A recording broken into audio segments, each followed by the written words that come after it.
বাংলা কাহিনী কথায় সকল প্রিয় শ্রোতা বন্ধুকে জানাই আন্তরিক সুস্বাগতম।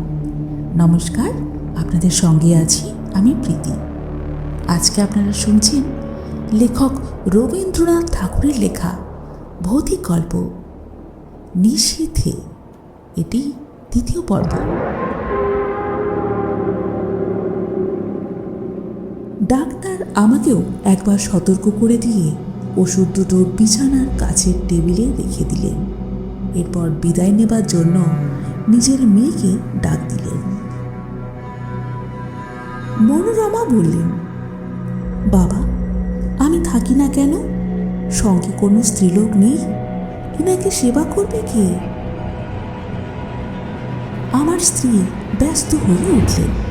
তারপর বললেন, না না, আপনি কষ্ট করবেন না। পুরনো ঝি আছে, সে আমাকে মায়ের মতো যত্ন করে। ডাক্তার হেসে উঠলেন।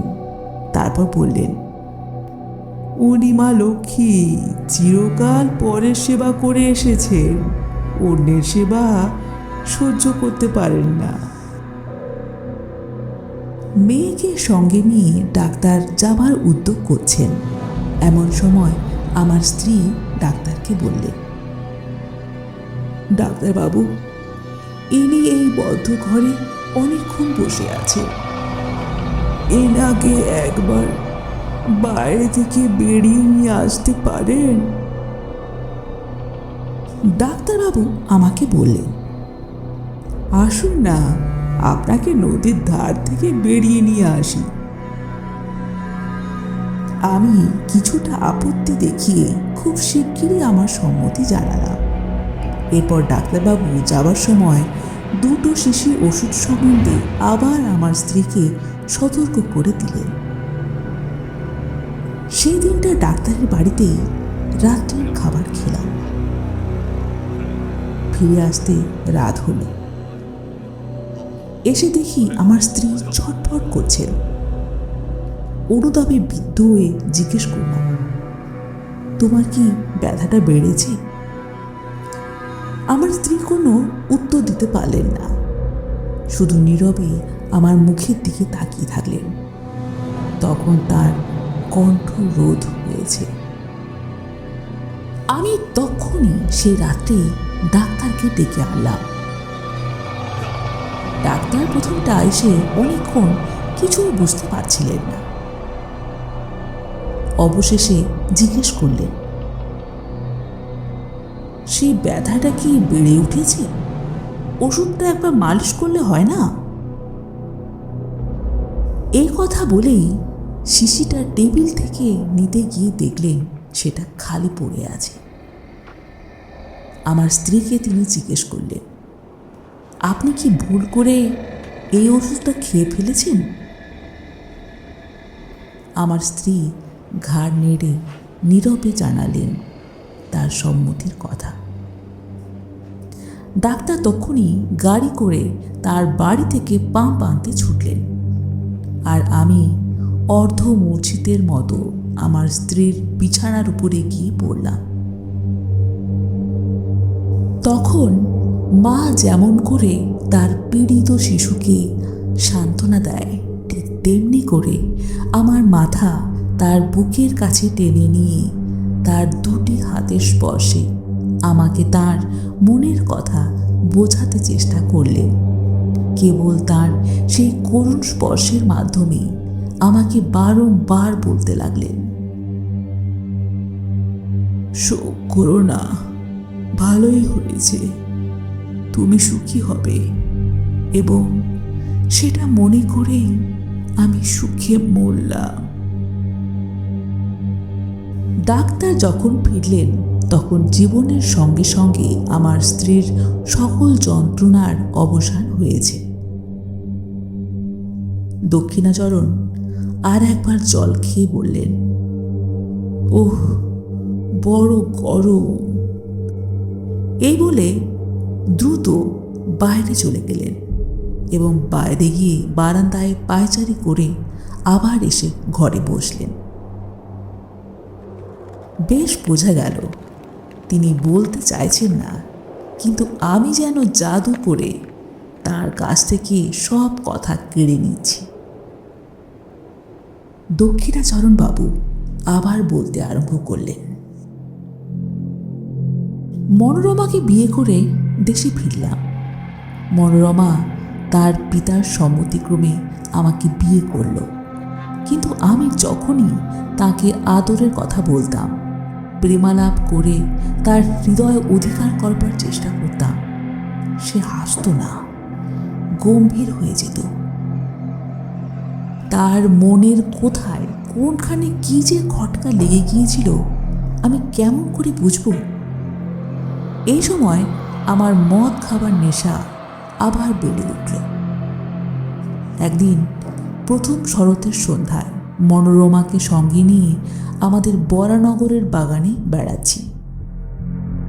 ছমছমে অন্ধকার এসে উপস্থিত হয়েছে। পাখিদের বাসায় ডানা ঝাড়বারও শব্দটুকু নেই, কেবল বেড়াবার পথে দুধারে ঘন ছায়াবৃত ঝাউ গাছ বাতাসে সশব্দে কাঁপছিল।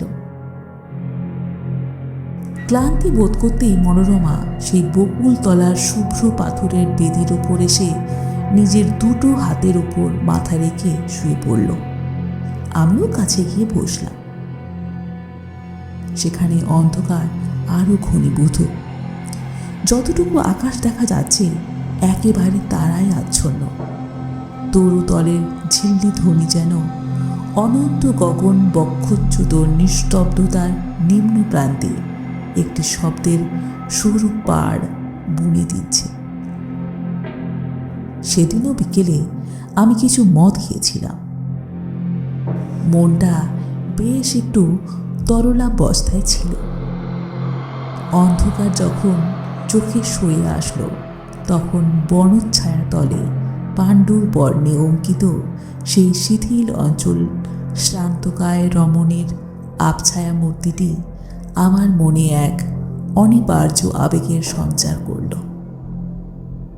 মনে হলো ও যেন একটা ছায়া, ওকে যেন কিছুতেই দুটো হাত দিয়ে ধরতে পারবো না। এমন সময় অন্ধকার ঝাউ গাছের শিখর দেশে যেন আগুন ধরে উঠল। তারপরে কৃষ্ণপক্ষের জীর্ণ প্রান্ত হলুদ বর্ণ চাঁদ ধীরে ধীরে গাছের মাথার উপরকার আকাশে আরোহণ করল। সাদা পাথরের উপর সাদা শাড়ি পরা সেই শান্ত শয়ানো রমণীর মুখের উপর জ্যোৎস্না এসে পড়ল। আমি আর থাকতে পারলাম না। কাছে এসে দুটি হাত দিয়ে তার হাতটা তুলে ধরে বললাম, মনোরমা, তুমি আমাকে বিশ্বাস করো না, কিন্তু আমি তোমাকে ভালোবাসি। তোমাকে আমি কোনো কালে ভুলতে পারবো না। কথাটা বলা মাত্র চমকে উঠলাম। মনে পড়ল ঠিক এই কথাটা আর একদিন আর কাউকেও বলেছি, এবং সেই মুহূর্তে বকুল গাছের শাখার উপর দিয়ে, ঝাউ গাছের মাথার উপর দিয়ে, কৃষ্ণপক্ষের পীতবর্ণ ভাঙা চাঁদের নিচে দিয়ে, গঙ্গার পূর্ব পাড় থেকে গঙ্গার সুদূর পশ্চিম পাড় পর্যন্ত হা হা করে অতি দ্রুত বেগে একটা হাসি বয়ে গেল। সেটা মর্মভেদী হাসি কিনা অভবেদী হাহাকার বলতে পারি না। আমি তদ্দণ্ডেই পাথরের বেদির ওপর থেকে অজ্ঞান হয়ে নিচে পড়ে গেলাম। জ্ঞান যখন ফিরল, আমার ঘরে বিছানায় শুয়ে আছি। মনোরমা জিজ্ঞেস করলেন, তোমার হঠাৎ এমন হলো কেন? আমি কেঁপে উঠে বললাম, শুনতে পাওনি? সমস্ত আকাশ ভরে হাহাকার করে একটা হাসি বয়ে গেল। আমার স্ত্রী হেসে বললেন, সে বুঝি হাসি? সার বেঁধে দীর্ঘ এক ঝাঁক পাখি উড়ে গেল, তাদেরই পাখার শব্দ শুনেছিলাম। তুমি এত অল্পেই ভয় পাও? দিনের বেলায় স্পষ্ট বুঝতে পারলাম পাখির ঝাঁক উড়বার শব্দই বটে। এই সময়ে উত্তর দেশ থেকে হংস শ্রেণী নদীর চরে চরবার জন্য এসেছে। কিন্তু সন্ধেবেলায় সে বিশ্বাস রাখতে পারতাম না। তখন মনে হতো চারদিকে সমস্ত অন্ধকার ভরে ঘন হাসি জমে উঠেছে। সামান্য একটা উপলক্ষে হঠাৎ আকাশ ভরে অন্ধকার বিদীর্ণ করে ধ্বনিত হয়ে উঠবে। অবশেষে এমন হলো। সন্ধ্যার পর মনোরমার সঙ্গে একটা কথা বলতেও আমার সাহস হতো না। এরপর একদিন আমাদের বরানগরের বাড়ি ছেড়ে মনোরমাকে সঙ্গে নিয়ে বোটে করে বাইরে বের হলাম। অগ্রহায়ণ মাসে নদীর বাতাসে সমস্ত ভয় চলে গেল। কতদিন বড় সুখে ছিলাম। চারিদিকে সৌন্দর্যে আকৃষ্ট হয়ে মনোরমাও যেন হৃদয়ের রুদ্ধদ্বার অনেক দিন পরে ধীরে ধীরে আমার জন্য খুলতে লাগলো। অবশেষে একদিন গঙ্গা ছাড়িয়ে খড়ে ছাড়িয়ে পদ্মায় এসে পৌঁছলাম। ভয়ঙ্করী পদ্মা তখন হেমন্তের বিবর্লীন ভুজঙ্গিনীর মতো কৃশ নির্জীবভাবে সুদীর্ঘ শীতনিদ্রায় নিবিষ্ট ছিল। উত্তর পারে জনশূন্য তৃণশূন্য দিগন্ত প্রসারিত বালির চর ধু ধু করছে এবং দক্ষিণের উঁচু পাড়ের ওপর গ্রামের আম বাগানগুলো এই রাক্ষসী নদীর নিতান্ত মুখের কাছে জোর হস্তে দাঁড়িয়ে কাঁপছে। পদ্মা ঘুমের ঘোরে একবার পাশ ফিরছে এবং বিদীর্ণ তটভূমি ঝুপঝাপ করে ভেঙে ভেঙে পড়ছে। এখানে বেড়াবার সুবিধা দেখে বোট বাঁধলাম। একদিন আমরা দুজনেই বেড়াতে বেড়াতে বহু দূরে চলে গেলাম। সূর্যাস্তের স্বর্ণ ছায়া মিলিয়ে যেতেই শুক্লপক্ষের নির্মল চন্দ্রলোক দেখতে দেখতে ফুটে উঠল। সেই অন্তহীন শুভ্র বাড়ির চরের ওপর যখন অজস্র অবারিত উচ্ছ্বসিত জ্যোৎস্না একেবারে আকাশের সীমান্ত পর্যন্ত প্রসারিত হয়ে গেল, তখন মনে হলো যেন জনশূন্য চন্দ্রলোকের অসীম স্বপ্নরাজ্যের মধ্যে কেবল আমরা দুজনে ভ্রমণ করছি। একটা লাল শাল মনোরমার মাথার উপর থেকে নামিয়ে তার মুখখানি বেষ্টন করে তার শরীরটি আচ্ছন্ন করে রয়েছে। নিস্তব্ধতা যখন নিবিড় হয়ে আসলো, কেবল একটি সীমাহীন দিশাহীন শুভ্রতা এবং শূন্যতা ছাড়া আর কিছুই রইল না, তখন মনোরমা ধীরে ধীরে হাতটা বাইরে বের করে আমার হাতের সঙ্গে চেপে ধরল।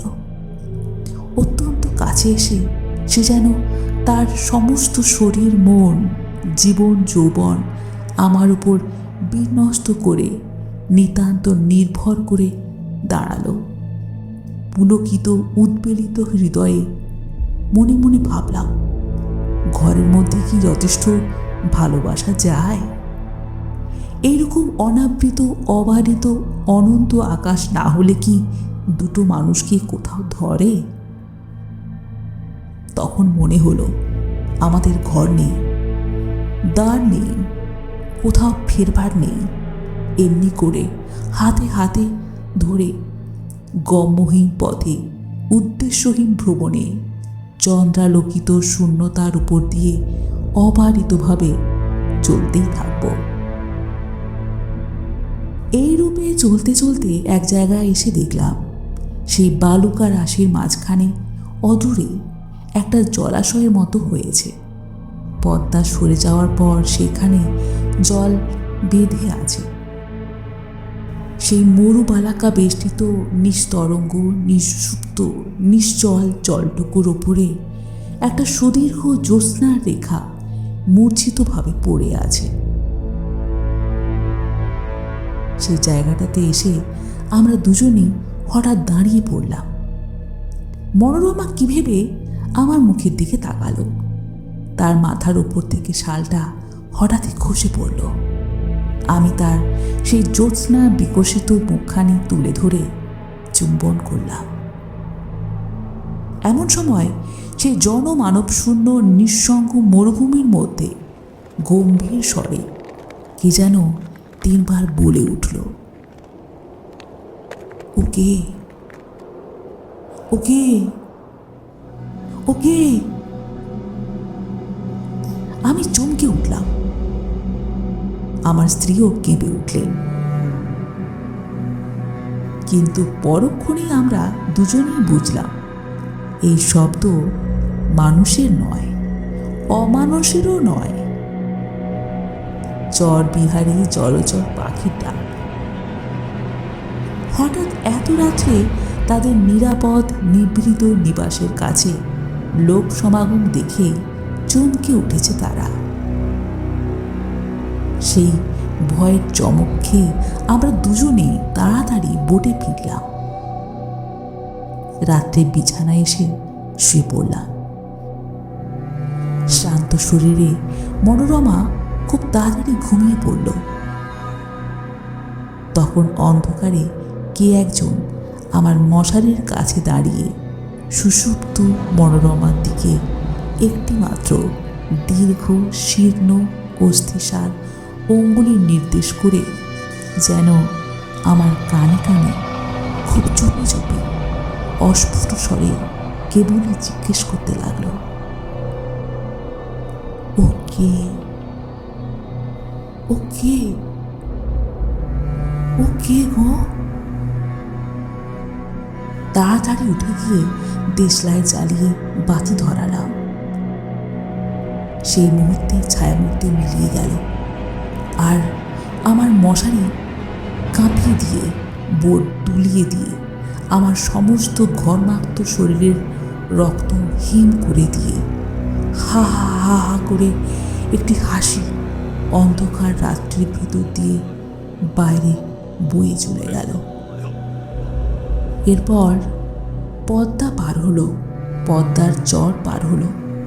তারপর সমস্ত সুপ্ত দেশ, গ্রাম, নগর পার হয়ে গেল, যেন সেগুলো চিরকাল ধরে দেশ দেশান্তর, লোক লোকান্তর পার হয়ে ক্রমশ ক্ষীণ থেকে ক্ষীণতর থেকে ক্ষীণতম হয়ে অসীম সুদূরে চলে যাচ্ছে।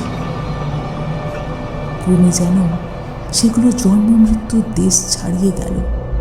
ক্রমে তা যেন সূচির অগ্রভাগের মতো ক্ষীণতম হয়ে আসলো। এত ক্ষীণ শব্দ কখনো শুনিনি, কল্পনা করিনি। আমার মাথার মধ্যে যেন অনন্ত আকাশ রয়েছে এবং সেই শব্দ যতই দূরে যাচ্ছে কিছুতেই আমার মাথার সীমা ছাড়িয়ে যেতে পারছে না। অবশেষে যখন একান্ত অসহ্য হয়ে আসলো, তখন ভাবলাম আলো নিভিয়ে দেখি যদি ঘুমোতে পারি। যেমন আলো নেভালাম, শুনতে পেলাম আমার মশারির পাশে, আমার কানের কাছে অন্ধকারে আবার সেই অবরুদ্ধ স্বর বলে উঠল, ওকে ওকে ওকে গো। আমার বুকের রক্তের ঠিক সমান তালে তালে ক্রমাগতই ধ্বনিত হতে লাগলো, ওকে ওকে ওকে। সে গভীর রাত্রে নিস্তব্ধ বোটের মধ্যে আমার গোলাকার ঘড়িটাও সজীব হয়ে উঠল। তার ঘণ্টার কাঁটা মনোরমার দিকে প্রসারিত করে শেল্পের উপর থেকে তালে তালে বলতে লাগলো, ওকে ওকে ওকে গো, ওকে ওকে গো। বলতে বলতে দক্ষিণাবাবু পাংশুবর্ণ হয়ে আসলেন। তার কণ্ঠ রুদ্ধ হয়ে আসলো। আমি তাকে স্পর্শ করে বললাম, একটু জল খান। এমন সময় হঠাৎ আমার কেরোসিনের শিখাটা দপদপ করে নিভে গেল। হঠাৎ দেখতে পেলাম বাইরে আলো হয়েছে। কাক ডেকে উঠল, দোয়েল শীষ দিতে লাগল।